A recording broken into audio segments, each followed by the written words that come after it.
I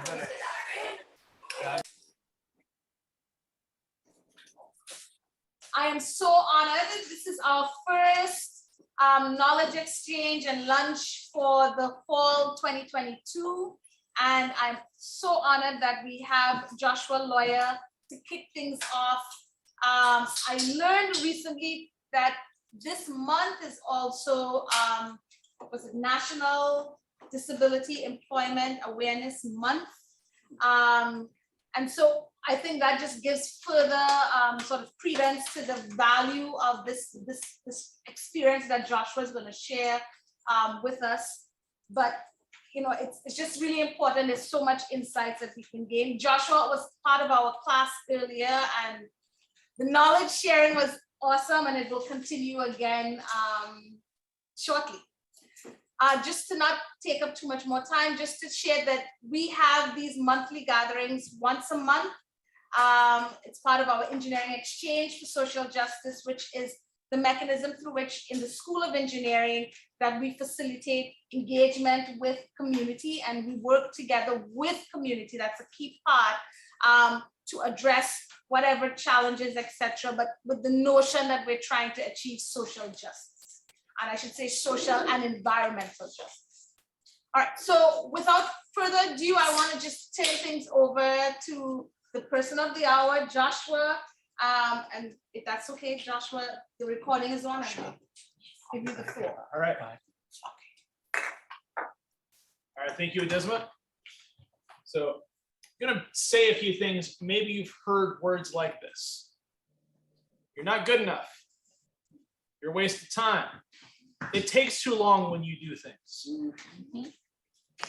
It's not safe for you to do that. You should let somebody handle it so that you're safe and that you're in a more secure location. And you know, we want you to remain safe. We don't want you to hurt yourself. That gets said a lot more for people in our situation. I am blind, by the way, just in case anybody's curious. As far as sign language, that would be no help at all. But feel free to knock yourself out. I just want to notice it. Also, speaking really loudly, slowly, won't make much of a difference. But yeah, I am totally blind. I am kind of surprised to realize, I was looking at my resume, I have 5 third-degree black belts, ranks in like 7 styles or something, martial arts. I've been surfing for 5 years and change, and looked at my collection of trophies and medals. There's a few of them, and that's kind of wild to me, considering I only started surfing 5 years ago. But what's important, we'll get to that in a second. I'll go back to early 1996. I was 15 years old. I had several eye surgeries in the course of a year. They didn't want me lifting weights. They didn't want me running. They didn't want me straining myself, because that could have sent me to the hospital and quite possibly have lost all my eyesight. So what do? 15-year-old kid that I am. We've all known that when we were that age, our ability to restrain ourselves and exert self-control is really well developed, right? Yeah, not so much. I turned up Pantera as loud as it would go, absolutely still a metal fan, and grabbed a pair of nunchucks, had no martial arts training, and I hit myself in my eye. And the last thing I ever saw was my dimming vision of the phone going, oh, shoot, only I didn't say shoot, on trying to find the phone to call for emergency services. That's the last thing I ever saw. Now, could I have just let it be there and just like given up? Sure. I still have dark days. I don't want to give you a false impression. I'm sure we all, those of us who are in this vision impaired situation can relate to that. But here's the thing. All of us experience some level of adversity, right? Some of us, it's the family we were born into. Some of it's a disability we were born with. Some of it's an injury. Some of it's a serious tragedy in our life. Might be multiple of the things along those lines, or it might be not very much. So we don't get to choose how much adversity comes to us, right? But we can absolutely do something about it. So people tell us, oh, you're not good enough, you're wasting time, you know, you're not any good at it, why even try? when I was 12, way before I was ever a martial artist, had ever set foot on a mat, I had a family member tell me, oh, you'll never be a black belt. You'll never be able to do this thing. And that can hurt. That can tell us that, oh gosh, that's not possible. Fortunately, I was really enthralled with stories. Even before I lost my eyesight, I was a giant Daredevil fan. And as much as we would like to wish it was, it's not a documentary. So, but I had that in my mind. And I knew the possibilities existed. My mother was also blind, it still is. She raised me mostly herself. And I found a way, I figured at the time that I had that eye injury, I had the option of further medical treatment. I decided not to, because it was in and out of the hospital. And I said, well, Josh, you're gonna have to be just as careful, probably more so. And there's a 50-50 chance of this working and you'll see less. What's the upshot? So I decided to be blind. And here's the curious thing. I didn't have to worry about losing my eyesight.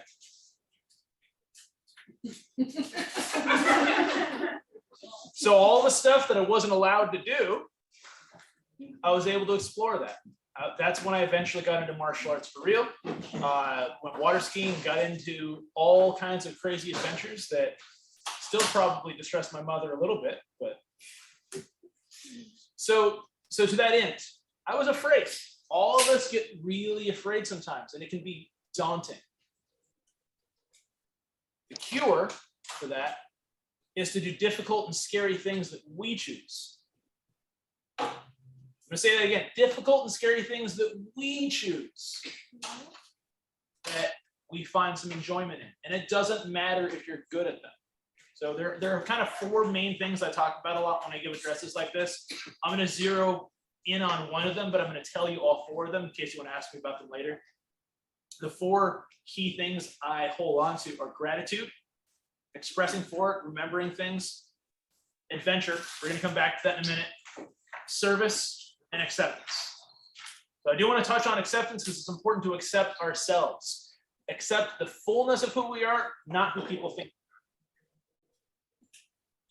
So on adventure, doing difficult and scary stuff. Is there anybody in this room, and feel free, or online, who doesn't feel fear?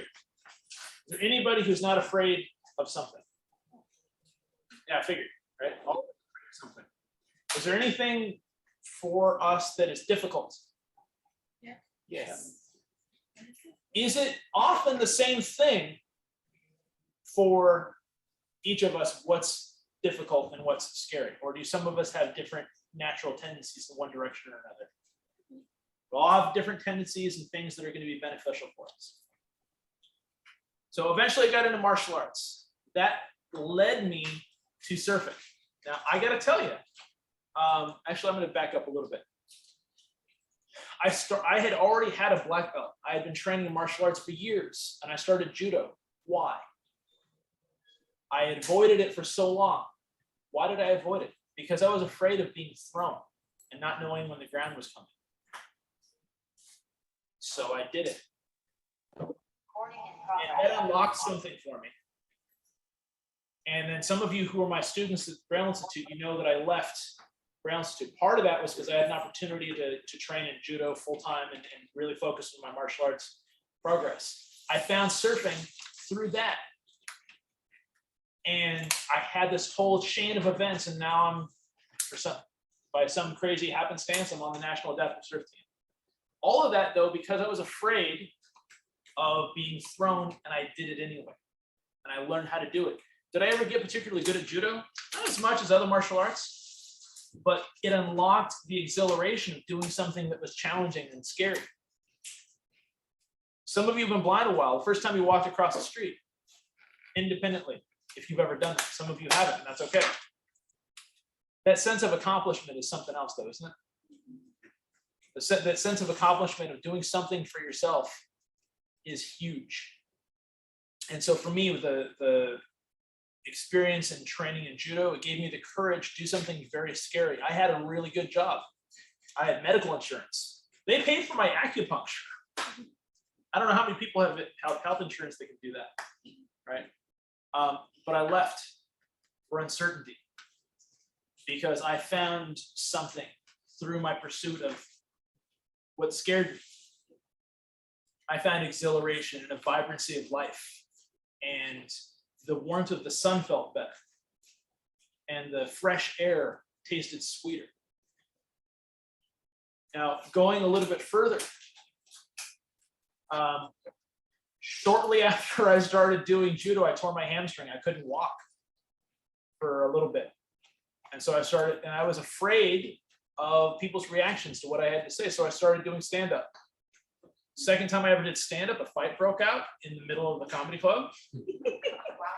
Full-on barroom brawl, actually. My guide dog at the time was about less than a foot away from having a chair thrown at him. So it was pretty wild, because, you know, we all know that people who hang out in comedy clubs, comedians, were very well-adjusted people. We don't get agitated whatsoever. But here's the thing. I did that because I wanted consequence. I wanted some stakes, something to scare me. And what I found is an unleashing of my ability to express myself. And if people didn't like it, I knew right away. If people aren't laughing, probably not digging you so much. If people are telling you to get off the stage with less politeness than that, you probably are not doing so well. But I realized I enjoyed it when I bombed. I still had fun.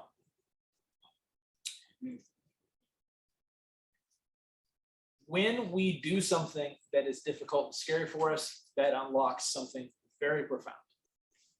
It gives us a reference point that we can do what we thought was impossible, right? And when we're pursuing that, it's important that we don't have to get good at it. I chose stand-up because it didn't matter if I was good at it. I got really good at surfing when I finally tried it. I was natural, actually. It was kind of spooky. But the downside of that, I started competing right away within less than a month of formal surf training. And I stopped loving surfing because I thought it was about the performance. I'm going to open up to Q&A in a little while. But what I found is that I was comparing myself to other people constantly.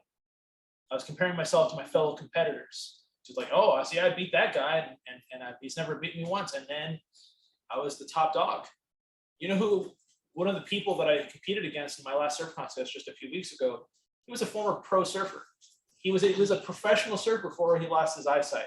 I've been surfing for 5 years. He's been surfing his entire life. He's almost 40 years old. So who do you think is going to have more experience? It's a little intimidating. My board broke in half during that surf contest because this is during all those hurricane conditions we had a few weeks ago, right?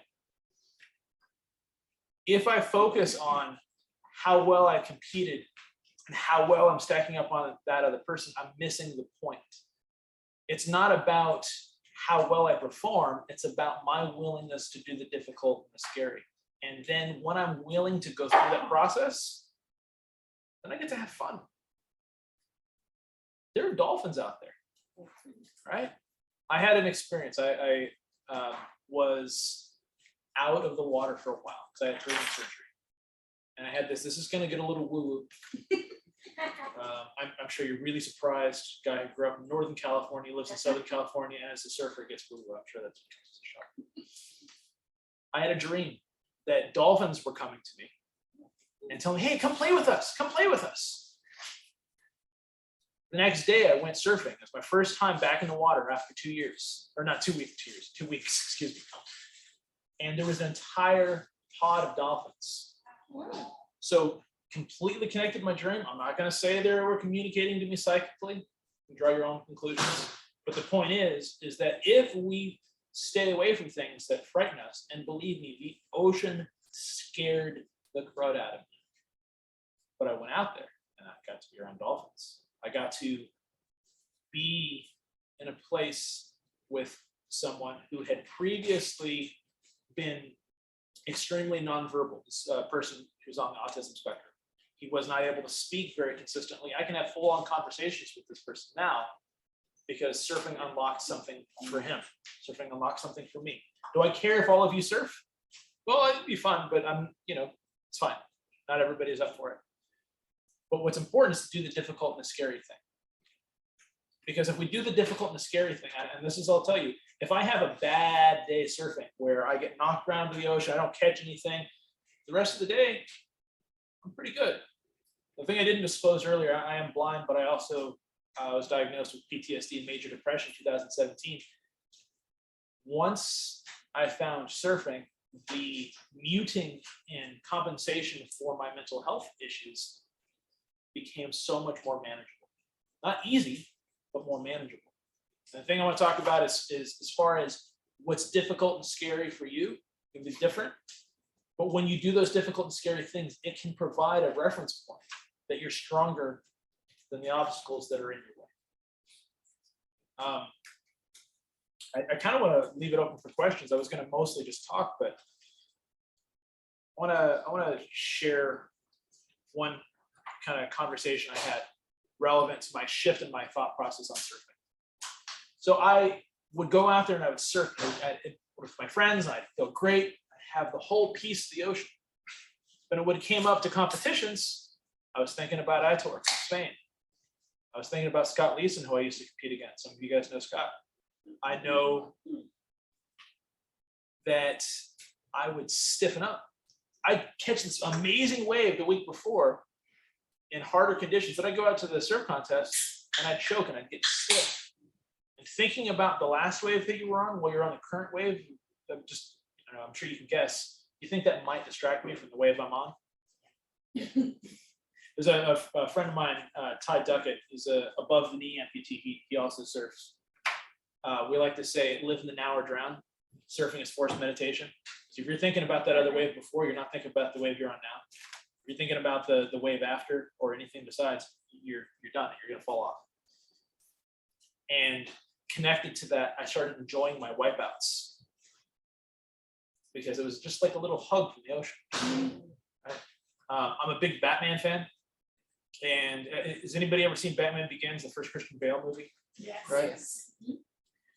One of the things that Bruce's dad asks him at the beginning of the movie is like, why do we fall, Bruce? So we can learn to pick ourselves back up again.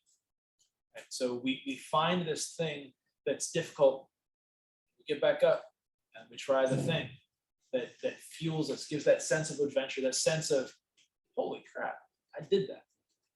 And if we live those things more vividly, then we get to notice the things like the dolphins and the people that might have something to share with us. It's not important that you surf though. So incidentally though, if you do want to surf, last Sunday of every month in Oceanside, I coordinate with an organization called Waves for All. The last Sunday of every month, anybody who wants to surf up in Oceanside, please come join us. The one thing I want to talk about surfing and about anything else that is difficult, it's important to have the relevant information, to know that it's possible, and then to have the information necessary to do it. So I'm just curious, and shout it out because I'm not going to see your hands. I don't have psychic powers, I'm sorry. Before you met me, how many of you knew that blind people surfed? Did anybody not know that blind people surfed before they knew who I was? I did.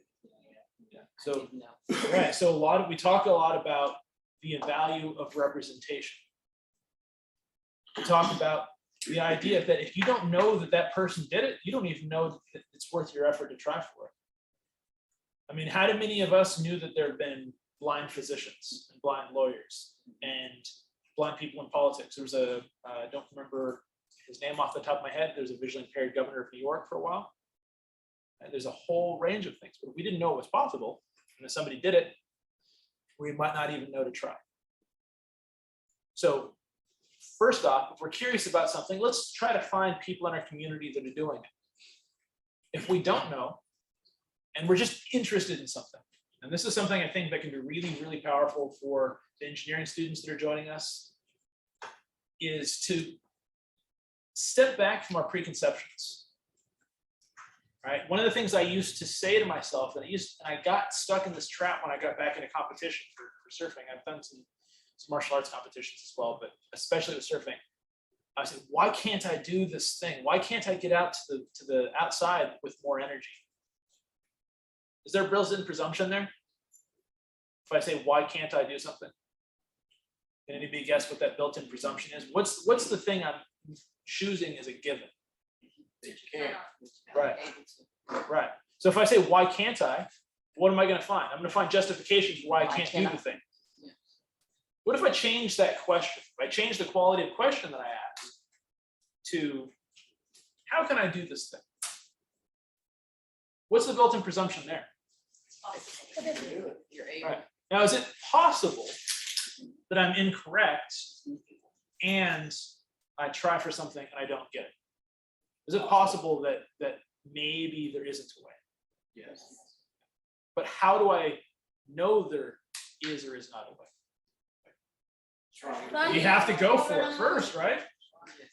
And so if there's a way that can be found, we have to take our step back and make sure we're asking a quality of question that allows us to answer, hey, I could do it this way. And maybe all you know is I need to know how to know if it's possible. So you pick your search engine of choice. It doesn't have to be the company that used to tell you not to be evil. Yeah, did you notice that Google took that out of their little edict there? They used to say, don't be evil. Apparently now we realize where our evil robot overlords are going to come from.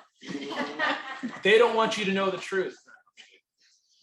But all that to be said, asking the quality of questions that unlocks the answer. Doing the difficult and scary. You know, for some of you, public speaking is the frightening thing. But you like the spotlight. I'll admit it, because I tell jokes in front of strangers, much less polite than the words I'm using right now. Some of you, it might be starting a project that scares you.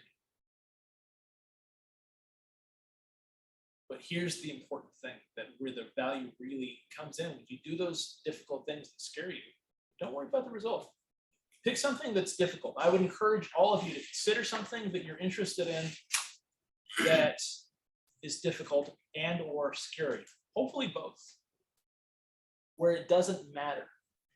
It could be something like playing an instrument. If you're an engineering student, it doesn't matter how good at guitar you are. Probably not. If I don't compete, because I practice martial arts pretty regularly. I go to jiu-jitsu at least a couple times a week. Jiu-jitsu is really hard for those of you who've ever done it. There is no faking it. There's nothing like a 250-pound guy choking you with all his effort. You barely can breathe, and then after 5 or 6 minutes, you shake hands and you appreciate the love you have for each other. There's no faking it there. At the same time, if I don't get good because I'm not actually fighting for my life, I'm not competing, eventually, since I'm not worrying about whether I'm good or not, I'll take a look back after 6 months, a year, 2 years. In my case, with jiu-jitsu specifically, 9 years. Martial arts, okay, 18 years.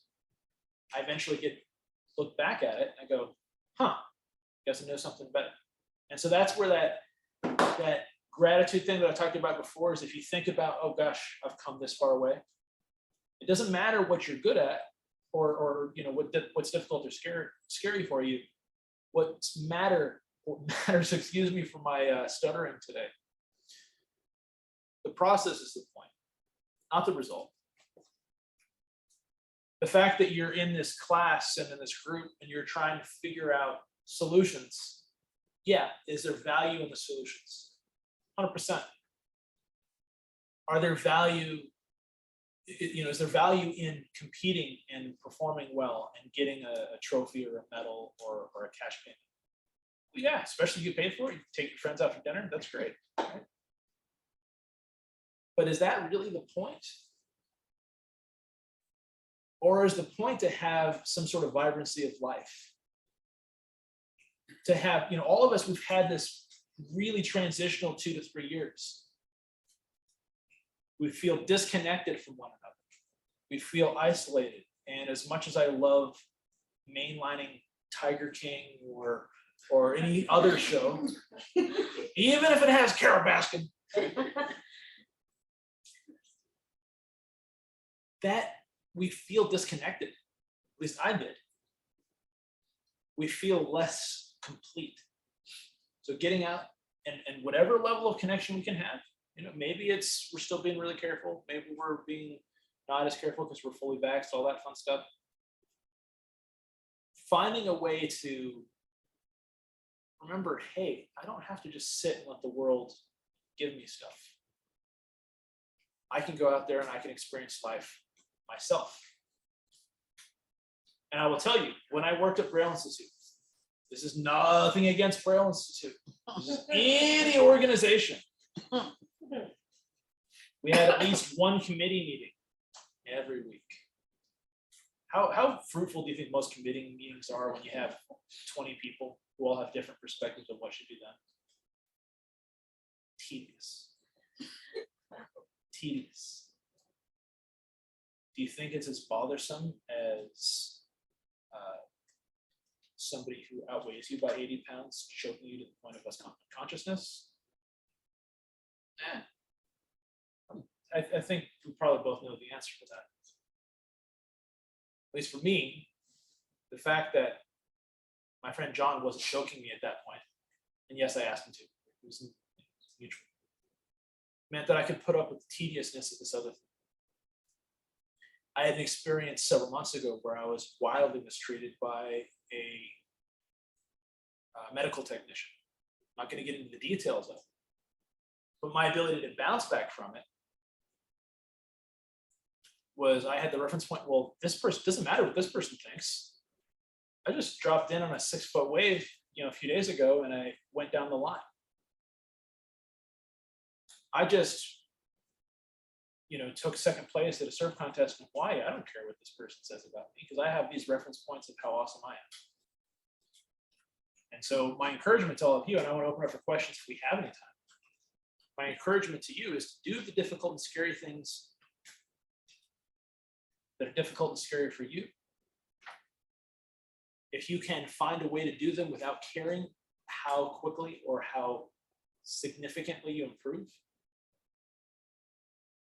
then I think you'll find some resilience in dealing with all of the crazy ableist, weird discrimination stuff that you find throughout the day. If you don't have a disability, but other discrimination and prejudice you might have, it gives you a reference point for yourself that nobody can take away from you. You don't have to be performative for anybody because you know how well you did. So it's been a minute since I've actually spoken to a group like this. I want to open it up for questions that might give us a little bit further directions on some of this. And truly, all questions are welcome. If you cross the line, I'll tell you, but I'll do my best to answer anyway.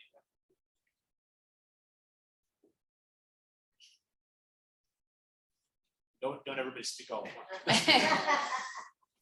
Josh, it's Rochelle. Hey, by the way, Rochelle was one of my, and I'm sorry for Braille Institute people, Rochelle is absolutely one of my favorite students that I ever had. Just so you know. Well, thank you. Yes. I want to say that Joshua was also, you're the reason why that I started doing the jiu-jitsu, and because it took away, when I first lost my sight, the ability to be angry because I was allowed to flip people, knock them down. Yeah. And I told my husband when I first started, I said, when I get good at this, I'm coming for you. and I've been held on to that, all these years because, you taught me as a blind person that I could do anything. Yeah. As a woman and as a blind person, because as a blind person, doors closed for me because Sure. I was blind on top of being a woman and a woman of color. People make all kinds of assumptions about you, don't they? Oh, yes. I couldn't do anything. I lost my job because I was head of all 8 pharmacies here in San Diego, Sharp Stealing. Just because I didn't get a chance to get it back. Yeah. I lost my sight. I lost my job. I lost a lucrative income because I was blind. And that's, I think, the anger and everything. Yeah. And meeting you, going to the Center for the Blind Community Center, and the Braille Institute, because you allowed me also to be a teacher at the Braille Institute. I was also a teacher. When Joshua decided to step away from it all, I filled in for him. I started teaching the computer classes. I started teaching students how to do a lot of things because of Joshua. I owe you a lot. It was a privilege, and thank you very much for that, Rochelle. And that's the thing, right? I didn't really talk about it. This idea of service, you can serve other people. It doesn't have to be something you get paid for, although it certainly can be. It's not mutually exclusive. I got paid to teach Rochelle, but I was also doing my best to serve her, Tamara, Pam, the other students that are here, and people who aren't here. You don't know the ripple effect you're going to have on people. Does anybody else have anything else they want to add? Yes, we have Or ask. a question Yeah. online. Oh, great. Hi, Joshua. Thank you so much for sharing your story with us. I'm a faculty member and I teach counseling and marriage and family therapy graduate students. And I have two questions for you. One, how do you think counselors and MFTs can address ableism? And two, if you wanted all the therapists in the world to know one thing about working with people that have disabilities, visible or invisible, what would you want them to know? I think it's going to be a related answer for both. For some of us, our grief and our struggle is our visual impairment. For some of us, accepting it is for some of us. One of the difficulties I found, and I mentioned that I have PTSD, it doesn't just magically go away, but I manage it better. There is an assumption that is unfortunately very widespread amongst people that if they see somebody with a disability that's struggling, and I'm going to specifically speak to people who have a visual impairment, it isn't that my blindness causes my depression. There's an assumption that that's the case. The piece about it, though, is that our blindness makes the management of that more difficult. And so I can't, honestly, myself and other people I've spoken to, having a therapist assume that the reason we're struggling is because we're blind. It's not the reason we're struggling, though all of the logistics, including people assuming that that's the issue, makes it more difficult. So our blindness, our disability can be a magnifier of the struggles we're having. It may not actually be the origin. So I think to address the ableism, one of the big components of ableism within mental health therapy is the assumption that the disability is the main cause of everything. It's often not. And recognizing that and then listening to the subtlety of what that looks like for each individual patient, I think is going to be really huge for the mental health field, especially as it relates to those of us with the disability. It's not always the disability, it's the main thing, even if that's the thing that scares the therapist the most. That's very helpful. Thank you so much. You're welcome. Anybody else? Please, anything silly? I know I haven't been doing a lot of comedy here, but I haven't learned how to do clean sets so much yet. Josh, Yeah, what's up? I'm a big fan of stand-up comedy. Sure. And one thing that'd be really fun and challenging for me would be to make a trip from Imperial Beach to downtown San Diego on my own to visit a comedy club. And I'm wondering if there's a time and a place where you might be performing, that I could make that happen. Sure. So depending on the timing of that, I'm gonna. I usually put something out on my Instagram. I hate Instagram.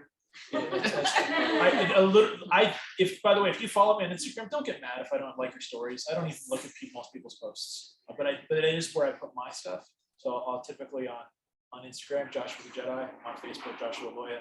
I'll put up there. So I regularly go to Madhouse Comedy Club. That's a nice open mic. I also really honestly like American Comedy Company a lot, downtown on 6th Avenue. I haven't been back to the stage for a little while. I had actually in June, I had a concussion that I didn't know about, had a seizure because of the concussion, got COVID. So it took me out for a little while.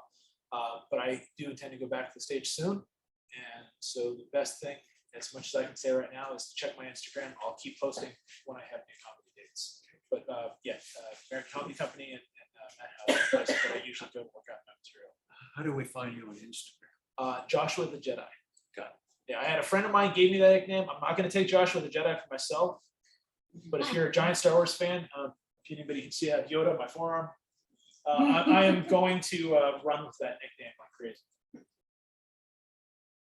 Anybody else, please? I like this Q&A thing a little bit better sometimes than just talking. I wanted to speak to what Lily was asking about, Mhm. because before I ever became a blind person, I worked with people with disabilities for at least a decade. And my father was a disabled veteran, so I could say I grew up with disability around me. But one of the things I learned when I was a temporarily able-bodied person, as they That's a great way to put that. is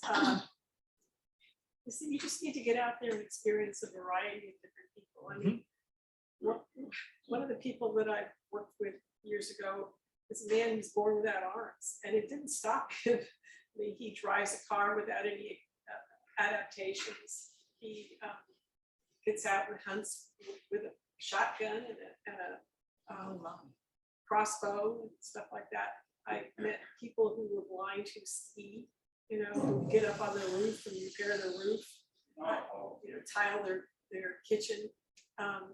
Just get out there and be where they are.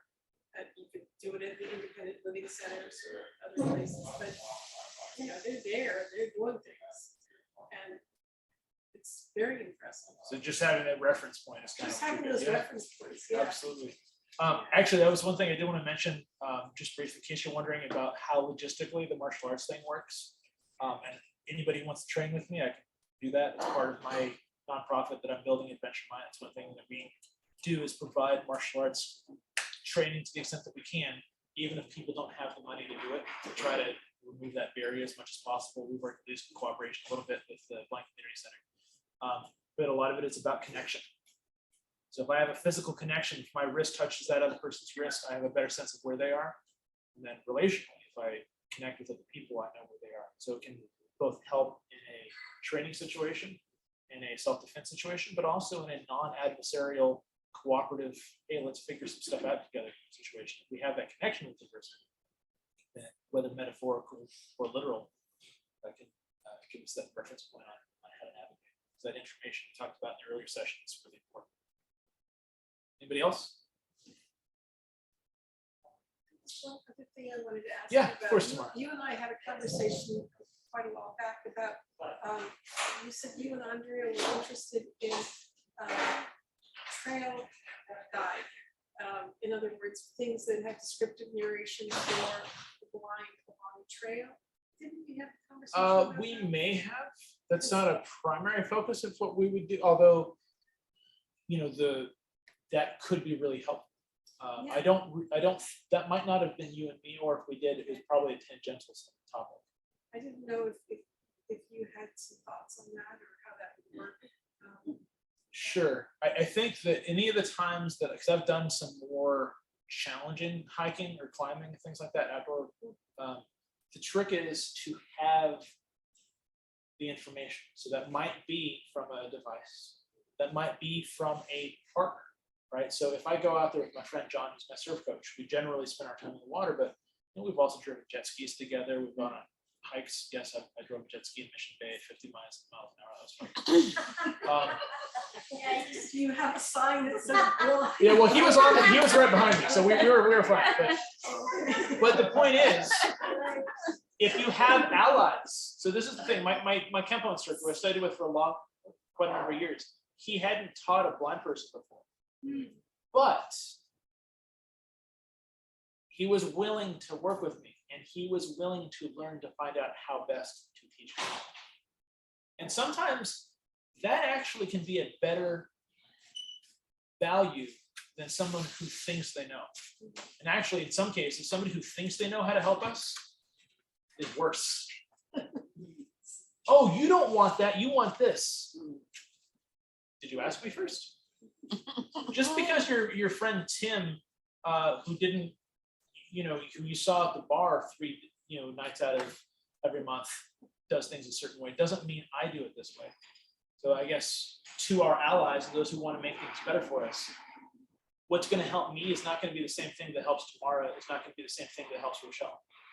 It might be, but it might not be. And so that's another thing is on the ally side, ask what type, would you like some help?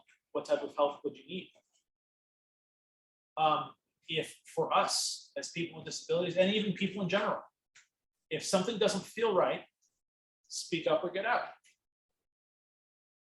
Just because somebody is well-intentioned does not mean it's very helpful. I moved to San Diego in 2003. I didn't know the area very well, but I knew how to cross the street. Balboa and Genesee. Everybody knows that intersection. Many of us do. Can be challenging. So I was standing there at the counter, at the corner, waiting to cross, I think Balboa. Like, almost 20 years ago. And very sweet, I think Vietnamese, because there's a big Vietnamese population on Linda Vista. But I didn't quite get it because I just got the accent. Sweet old lady. She might have been 70, might have been 80, I don't know. Guided me across the street. I wasn't in any hurry, thankfully. I waited a while for a while. I crossed back the street, and then I crossed the street I wanted to cross. Because she guided me across Genesee instead of Balboa. Because she was like, okay, you come this way, you come this way. I would have had to throw her into traffic to get her to stop. She was very insistent. She was a tiny little thing. I'm not into, I respect the elderly. I'm not going to do that. But that's my point, though, is that she was very well intentioned, but gave me the exact opposite of what I need. So my encouragement, if you're an ally, if you really want to help us, ask us. And then for us, it's a judgment call as to how impolite we want to be. And I usually try to be as polite as much as the person will allow me to be. If the person will allow me to just use words, awesome. If I have to yank my arm away, less awesome. And then it gets progressively less awesome as things go. So my goal isn't to hurt people. My goal is for us all to find a way to work with each other. So the more we communicate and respect each other, the more we value consent, stuff like that, it's huge. So it's helpful and necessary when you're being an ally for somebody who has a disability, and remembering that just because somebody doesn't think you have the right to advocate for yourself, doesn't mean you don't. Even if it's a family member. Especially if it's a family member.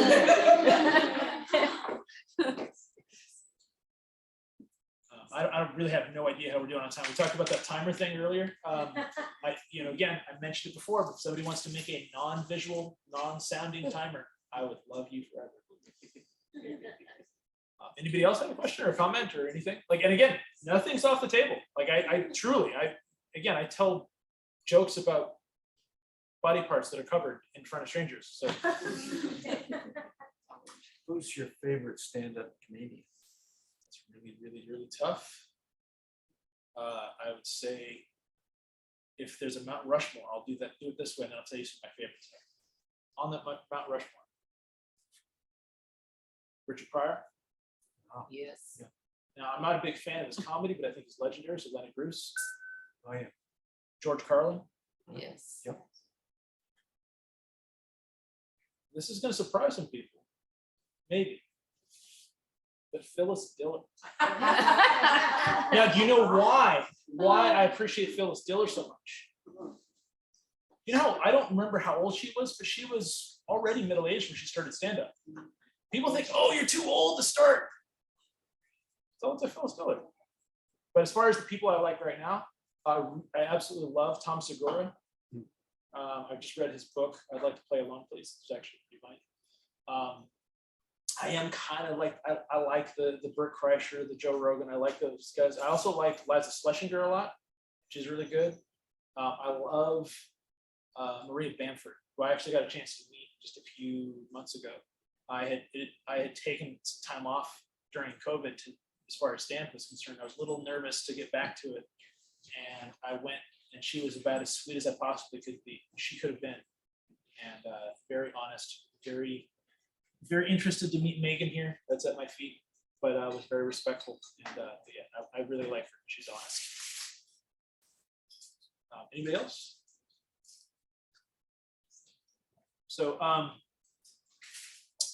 think I want to share a brief story that kind of illustrates the point of sometimes we make things bigger than they are.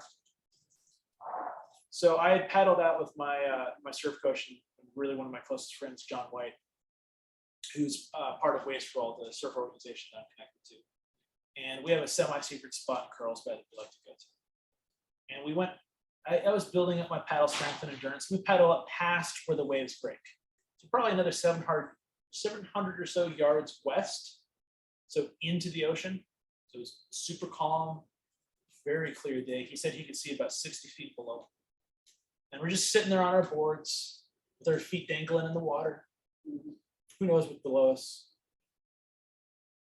And he starts telling me about all the sharks he's ever seen.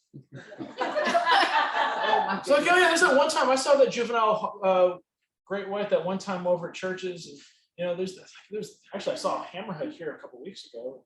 You know, all right, thank you. Meanwhile, but the point is, sharks are there every day.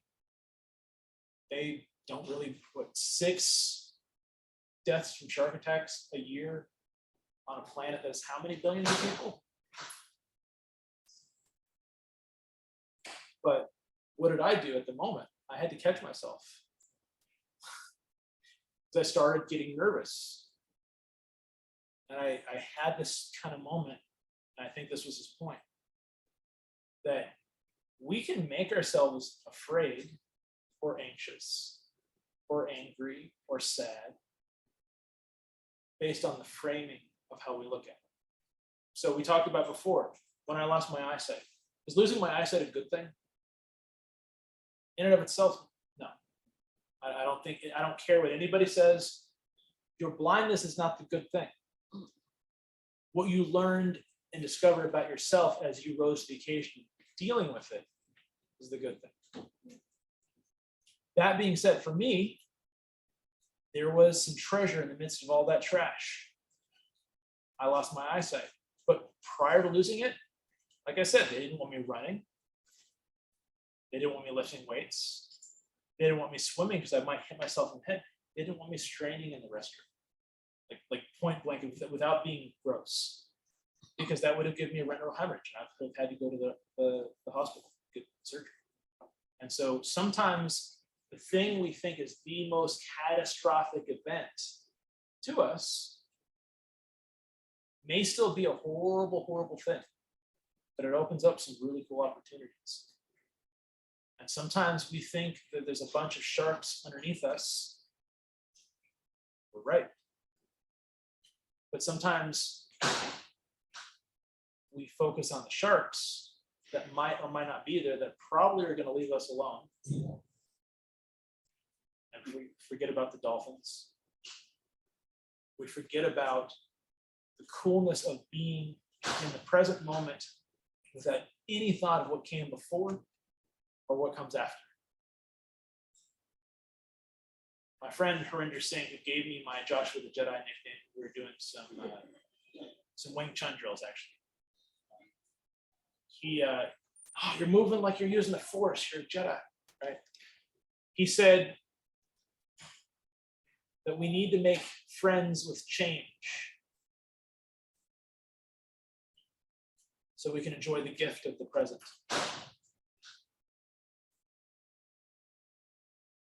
We need to make friends with change so we can enjoy the gift of the present. Talk a lot about mindfulness. We talk a lot about calm. All right, now I'm giving an advertisement for one of the apps I use, so mostly accessible. But just aside, if you're going to make an app to help people with meditation, make sure it's not frustrating to use.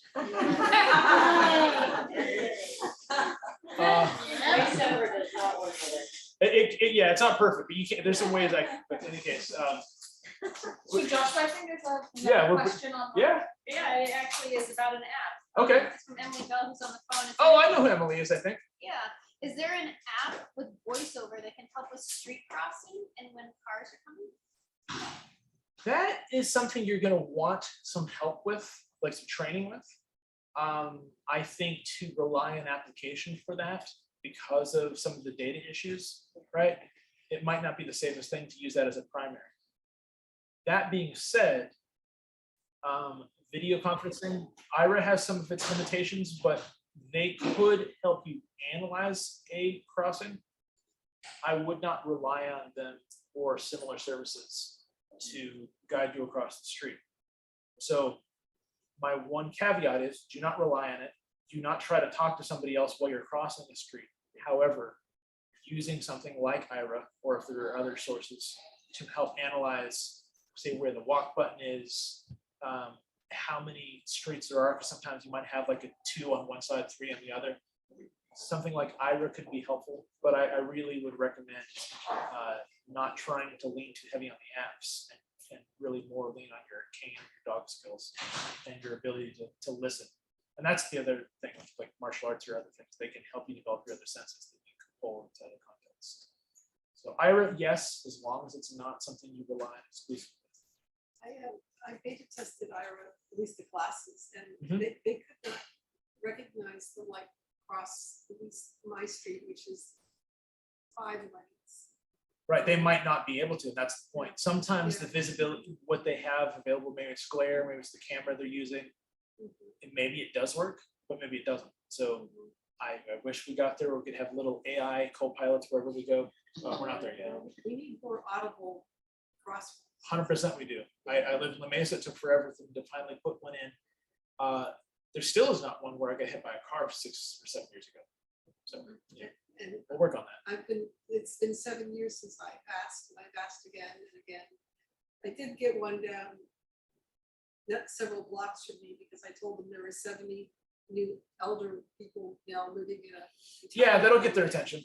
That got their attention, yeah, but, you know, the main thoroughfare there at Grand and Ingram, they still have. Now I can't miss the buses, they've changed the buses, that I'll end up across the street and can't get home. If there is, feel free to speak up if we have another question. I do want to say, as far as martial arts or surfing, if you're interested, I can help get you connected. And no, you do not need to be in shape already. Surfing can be for everyone, even with, or just about everyone, with the right water support. Martial arts, I have somebody I've worked with who is going through a lot of health issues. This person was supposed to die years ago, and yet they train every day. They defended themselves in self-defense situations, and they're quite elderly. They're not going to be a competitive martial artist, but they're healthier, and they have more tools at their disposal than they did if they hadn't been trained.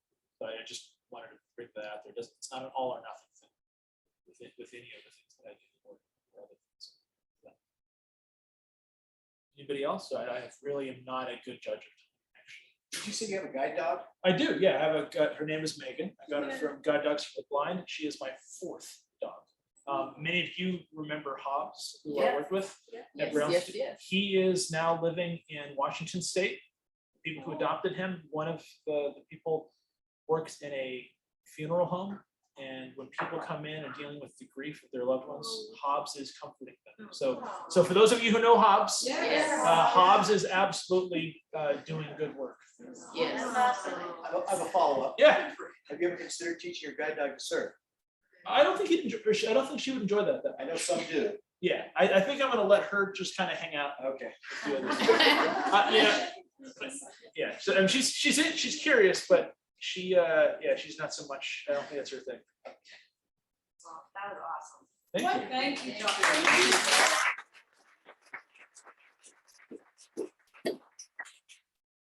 So I just want to officially again thank you for your awesome words. I think so much food to continue to think about, so relevant to design, so relevant to life, so relevant to a lot of the work that we're doing at the university on diversity, inclusion, equity, and just a wealth of knowledge and insight. Thank you very much. It's a privilege. Thank you.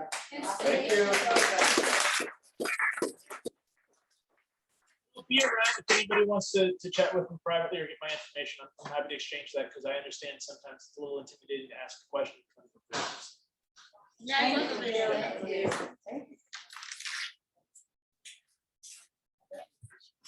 Mark, we're at the hang out. Cam's not gonna be that good. Yeah, and Joshua knows Cam. Oh, I love